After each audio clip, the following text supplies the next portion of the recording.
나오는 사무엘의 출생은 역사적으로 매우 중요한 그런 전환점이라고 할 수 있겠습니다. 우리가 이 사무엘의 출생을 통해서 이제 사사시대의 마지막 부분을 우리가 어떻게 잘 이해하는지 살펴봐야 되겠습니다. 오늘 본문에 이제 사무엘의 부모가 나오는데 엘가나와 한나라고 하는 두 부부가 나오지요. 엘가나의 아내가 이제 한나인데 한나는 믿음의 여인이었던 것 같습니다. 그래서 한나를 엘가나가 몹시도 사랑했습니다. 엘가나라는 이 남자에게는 브닌나라는 또 다른 여인이 있었는데 아마도 한나가 아들을 잉태하지 못하기 때문에 브닌나라는 여인을 통해서 자식을 얻게 된 것 같습니다. 브닌나라는 여인이 아들을 얻게 됨으로 말미암아 우리나라도 마찬가지죠. 우리나라도 옛날 사극이나 이런 것을 보면은 아들을 낳지 못하는 여인은 그 집에서 매우 소박을 받죠. 무시를 당하고 여자로서의 이런 역할을 제대로 감당하지 못했다고 그렇게 몹시도 경멸이 여기고 업신여김을 당했죠. 이 당시에도 그렇습니다. 고대 사이에는 이러한 것들이 일상적이었습니다. 그래서 엘가나의 아내인 한나도 마찬가지로 아들을 낳지 못함으로 인해서 브닌나로부터 몹시도 구박을 받고 소박을 받았던 그런 상태였습니다. 자, 이 시기에 엘리의 두 아들 홈리와 비느하스가 여호와의 제사장으로 있던 때다라는 것을 제가 여러분들이 기억하기 좋도록 이렇게 메모를 좀 해놨습니다. 자, 5절 말씀 같이 한번 읽어볼까요? 시작. 한나에게 목자들을 등에는 그를 사랑하니라. 그러나 여호와께서 그에게 임신하지 못하게 하시니. 자, 여러분, 우리 5절 말씀은 우리 여러분들이 이거는 구속사적인 그런 내용에서 중요한 말씀은 아니지만 신앙적으로 우리가 굉장히 좀 짚고 넘어가야 할 부분이라서 언급을 하겠습니다. 여호와께서 그에게 임신하게 못하게 하셨다. 한나와 엘가나가 하나님 앞에 잘 예배 잘 드리고 신앙생활 잘 하는 믿음의 부부였습니까? 아니면은 농땡이 치고 신앙생활도 제대로 안 하는 부부였습니까? 하나님 앞에 정말 신앙생활 열심히 하는 부부였어요. 매년 하나님 앞에 올라가는. 여러분 지금 우리가 계속해서 사사시대 말렙의 이스라엘 백성들이 얼마나 부패하고 하나님을 떠나고 우상을 섬기고 자기 마음대로 신앙생활을 하고 살았는지 우리가 지금 살펴봤었잖아요. 그런데 그러한 시대에 쉽게 말하면 목사도 다 부패해 있던 그 시절에 이 일반 성도였던 바로 엘가나와 한나는 그러한 시대에도 하나님을 정말 정성껏 잘 섬기고 예배 잘 드렸던 그 부부였다 이 말이에요. 그런 부부였는데도 불구하고 여호와께서는 그에게 임신하지 못하게 하셨다. 복을 받았어요, 못 받았어요? 쉽게 말하면 이런 복을 못 받은 거예요. 한번 여러분 생각해보세요. 내가 정말 신앙생활 열심히 했는데 나는 왜 복을 못 받을까? 여러분 한평생 주를 위해 살겠다고 정말 다짐하고 주를 위해서 정말 일평생 수고하고 헌신했는데 왜 이렇게 하나님께 복을 받지 못하고 이러고 있을까? 여러분 불평하지 않을 수 있겠어요?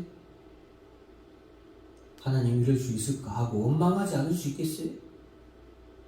그런데 하나님께서 왜 아직 임신하지 못하게 하셨는가를 우리는 잘 알아야 됩니다. 한나와 엘가나가 아직까지 하나님의 뜻을 온전히 알 수 없었던 거예요. 그렇게 되기까지 사실은 하나님께서는 뭐 하는 거예요? 기다리시는 거예요. 하나님의 뜻을 알기까지. 하나님께서는 지금 엘가나와 한나를 통하여서 이 가정에서 나오는 사무엘이라는 아들을 통하여서 하나님의 놀라운 시대로, 새로운 시대를 열어가려고 하시는 거예요. 이 사무엘을 통하여서. 그런데 이 한나와 엘가나는 아직 그러한 하나님의 뜻을 온전히 알지 못했다 이 말이에요. 그래서 하나님께서는 그들이 하나님의 뜻을 알기까지 기다리시는 중인 것을 우리가 알아야 됩니다. 복을 안 주고 싶어서 안 준 게 아니에요. 그들이 복을 받지 못할 만한 상황이라서 하나님이 복을 안 주신 게 아니에요. 믿음, 하나님의 뜻을 온전히 깨닫기까지 하나님께서는 기다리시고 계신다라는 것을 기억해야 됩니다. 그러면은 여러분, 우리도 마찬가지입니다. 우리가 만약 정말 열심히 신앙생활을 하고 있는데 왜 아직까지 우리가 응답을 받지 못했을까? 기도가 정말 열심히 기도하고, 하나님 내가 헌금생활도 열심히 하고 봉사생활도 열심히 하고 신앙생활도 열심히 하는데 왜 내가 아직도 기도에 응답을 받지 못하고 있을까요? 아직 하나님의 정확한 뜻을 우리가 깨닫지 못했기 때문입니다. 그래서 우리가 그러한 것을 우리가 신앙생활을 하면서 이런 것을 잘 알아야 되겠습니다. 자, 그러니까 여호와께서 그에게 임신하지 못하게 하심으로 그의 적수인 브니나가 그를 심히 격분하게 하여 괴롭게 하다. 여러분, 브니나가 한남이 더 괴롭게 하는 거예요. 이거는 저 개인적인 제가 바라보는 신앙적인 면으로 바라볼 때 이것도 하나님의 뜻이라고 저는 생각합니다. 왜? 하나님은 빨리 복을 주고 싶은데, 아유 사랑하는 내 딸 한나에게 빨리 태아의 문을 열어주고 싶은데 못 깨달으니까 본인나를 통해서 자꾸 괴롭히도록 내버려 두시는 거예요. 하나님 일부러 분이나 시켜서 막 한나를 괴롭히는 게 아니에요. 제가 늘 말씀드리지만 하나님은 사랑의 하나님이시에요. 우리가 잘 되길 원하시는 하나님이세요. 시기하거나 질투하거나 성경의 그런 표현은 인간적인 표현이시지, 하나님 마음에 시기심 있고 그리스 로마 신화에 나오는 그런 그리스 로마 신화에 나오는 신들처럼 어떤 인간적인 시기심 이런 게 있는 게 아니에요. 하나님 오직 사랑밖에 없으신 분이에요. 누굴 시기하거나 질투하실 수 있는 그런 심정이 없으신 분이에요. 그런데 브닌나가 한나를 싫어하고 미워하는데 하나님께서 그걸 내버려 두시는 거예요. 사실 여러분 기억하셔야 될 게 뭐냐, 이 세상 모든 사람들은 성우 그리스도인들을 사랑할까요? 미워할까요? 1번, 2번. 자, 1번이다 생각하는 분은 손 드시고 2번이라고 생각하는 분은 가만히 계신대요. 다 손 안 드는 거 다 맞으시네. 똑똑하시네. 맞아요. 이 세상 사람들은 그리스도인들을 절대 사랑하지 않습니다. 미워합니다. 그런데 왜 그들은 미워하고 정말 그리스도인들을 쥐어받고 시기하고 질투하고 핍박하고 싶지만 왜 그들이 가만히 있는지 아세요? 하나님께서 그들을 그렇게 하지 못하도록 우리를 지켜주시니까 그런 거예요. 여러분 기억하세요. 그런데 하나님이 때로는 내버려 둘 때가 있어요. 어느 때냐? 하나님이 때가 이제 가까워서 빨리 우리가 깨닫기를 바랄 때 브닌나가처럼 우리를 괴롭히는 거예요. 한나가 괴로워 죽는 거예요. 네? 괴로워서 너무너무 괴로우니까 한나가 결국에는 작정을 하고 하나님께 기도합니다. 그 작정 기도예요, 오늘. 자, 그래서 18절 말씀, 7절 말씀 같이 읽습니다. 시작.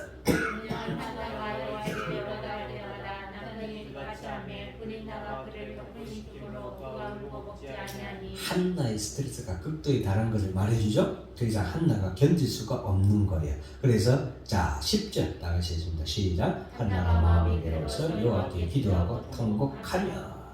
그리고 11절 이게 중요한 시작. 소원하여 이르되 만군의 여호와여, 만일 주의 요정의 고통을 누르시고 나를 기억하사 주의 요정을 잊지 아니하시고 주의 요정에게 아들을 주시면 내가 그의 평생에 그를 여호와께 드리고 삭도를 그의 머리에 내지 아니하겠나이다.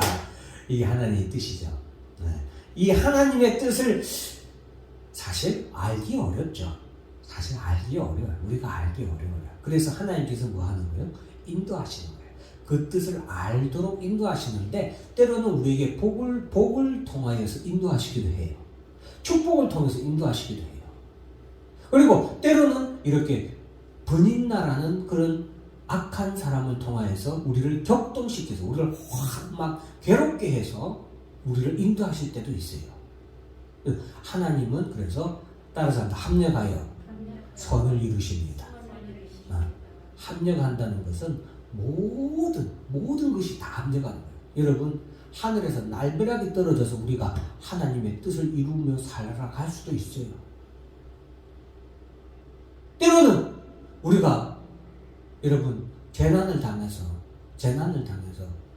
팔 다리를 다 잃어버릴 수도 있어요.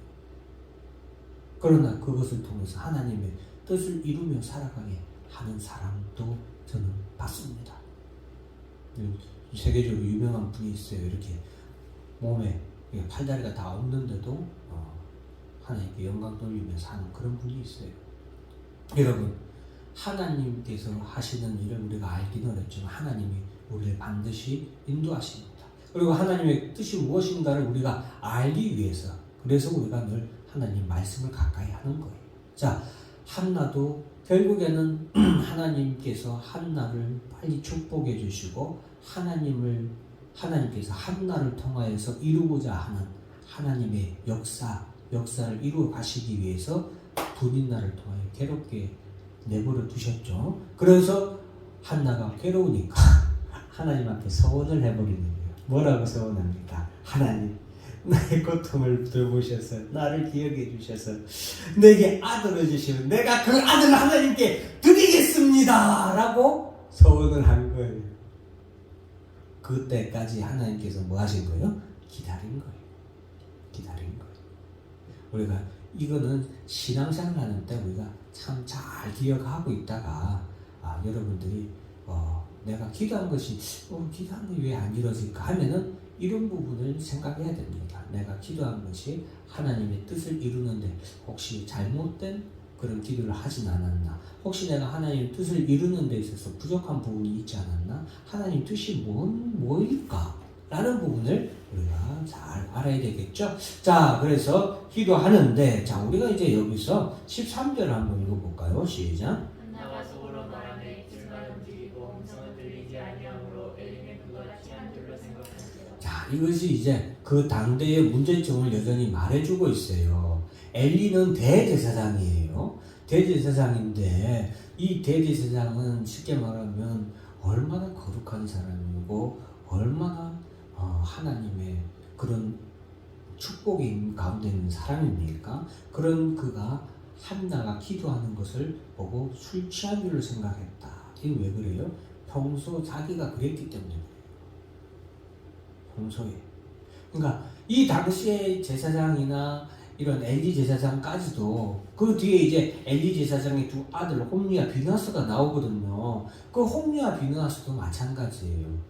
이들의 부패한 모습을 단적으로 이렇게 조금씩 비춰주는 것들, 이런 부분들이에요.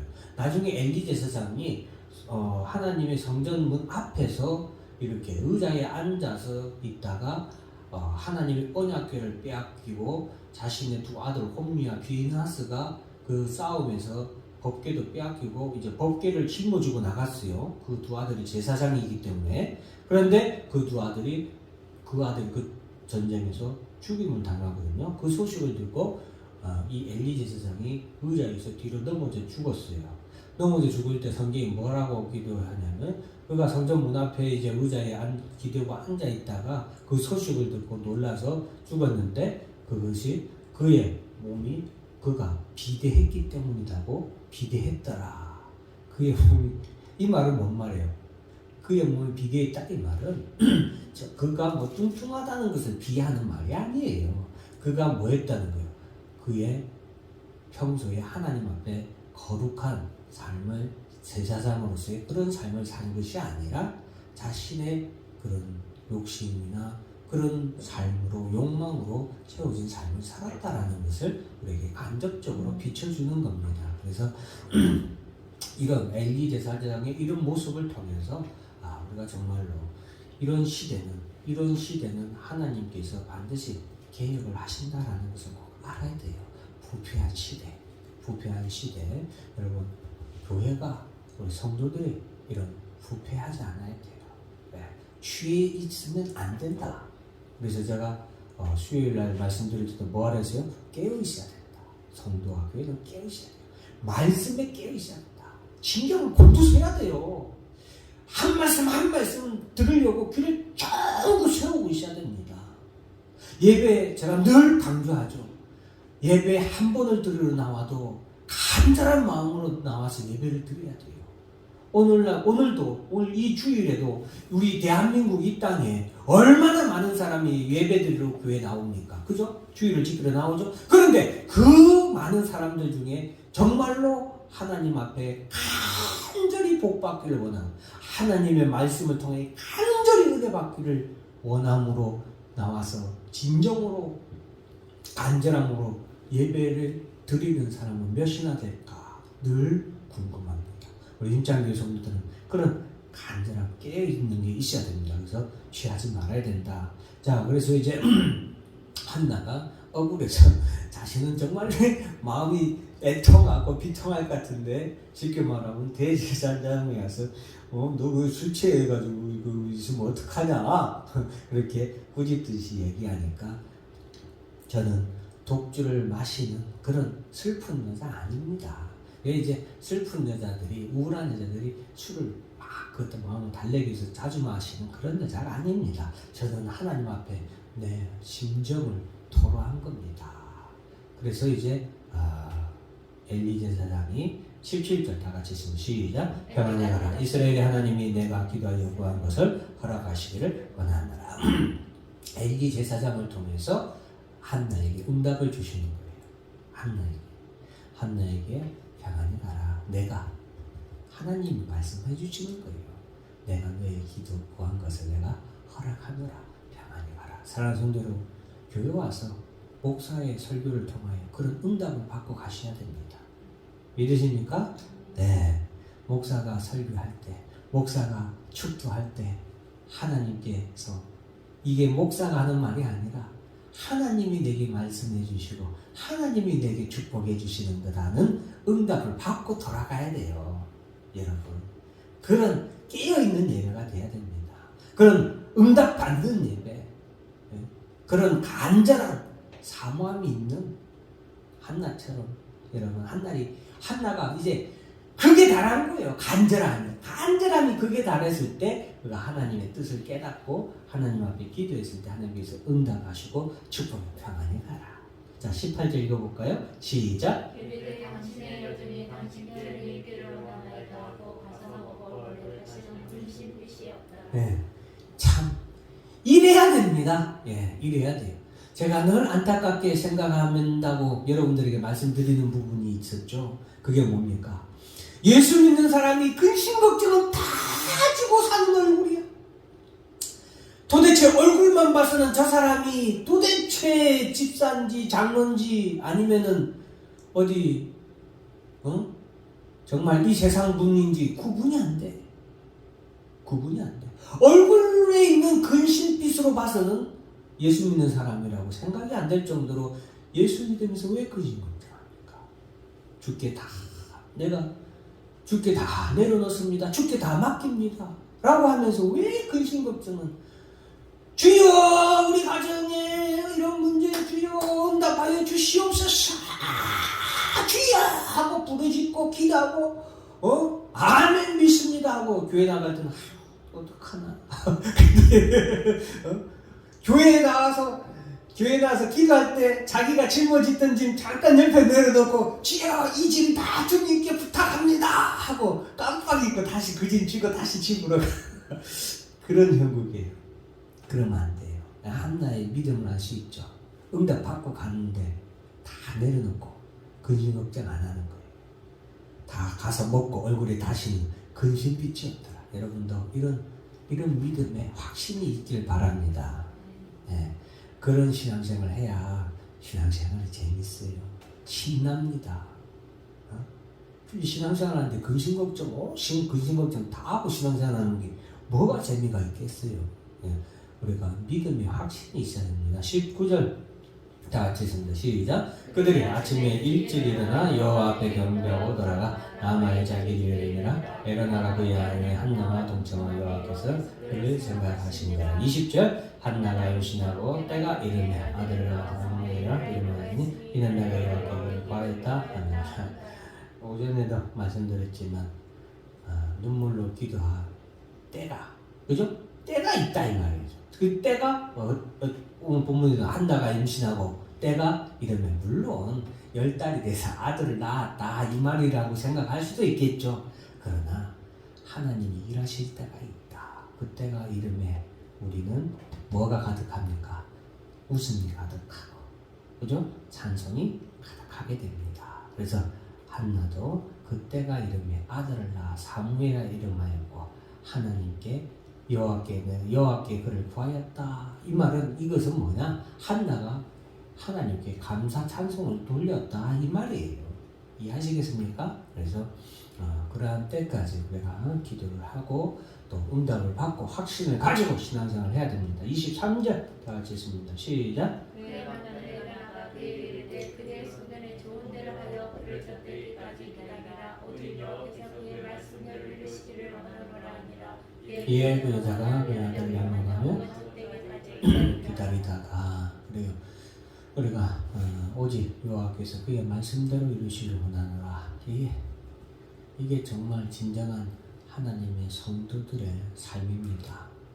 여러분, 사랑하는 성도 여러분, 우리는요 이 땅에 우리의 소원을 이루기 위해서 이 땅에서 살아가는 사람들이 아니옵시다. 진정으로 과거에는 내 소원, 내 꿈을 이루기 위해서 살았던 사람이라면 지금은 우리가 하나님의 뜻을 이루기 위해서 살아가는 사람입니다. 그것이 변화된 사람이고 그것이 거듭난 사람이고 그것이 그리스도인입니다. 사랑하는 성도 여러분, 우리가 오늘도 하루 1시간, 10분, 1분, 1초를 숨 쉬는 것까지도 하나님의 뜻을 이루기 위해서 살아가기를 힘써야 됩니다. 나를 통하여서 하나님이 이루고자 하는 뜻이 뭘까?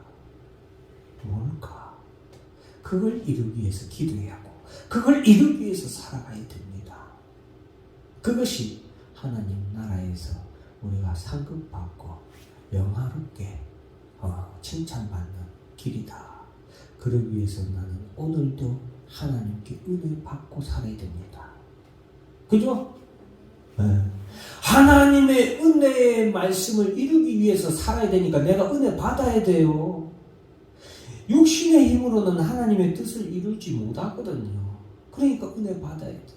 은혜 받아야 되니까 하나님 은혜 주시라고 다 강단 있게 요구하고 은혜 받은 만큼 또 하나님 앞에 하나님 뜻을 이루기 위해서 우리가 결정로 강단 있게 다 해서 이루고 하나님 뜻을 이루고 살아가는 우리 성도들이 되어야 되겠습니다. 자, 그리고 이제 27절, 28절만 읽고 마무리합니다. 시작. 이 아이를 위하여 내가 기도하였더니 내가 구하였던 바를 여호와께서 내게 허락하시니라. 그러므로 나도 그를 여호와께 드리되 내 평생을 여호와께 드리나이다 하고 그가 무사 여호와께 경배하니라. 네, 여호와께 경배하니라. 사랑하는 성도 여러분, 우리도 하나님 앞에 온 일생을 드려진 바 된 성도들입니다. 우리도 이제는 예수 믿고 다시 태어난 우리는, 거듭난 우리는 우리의 남은 삶을 주께 다 드리기로 작정한 사람입니다. 이것을 우리가 잘 지키면서 살아갑시다. 잊지 말고 살아갑시다. 기도하겠습니다. 하나님 아버지,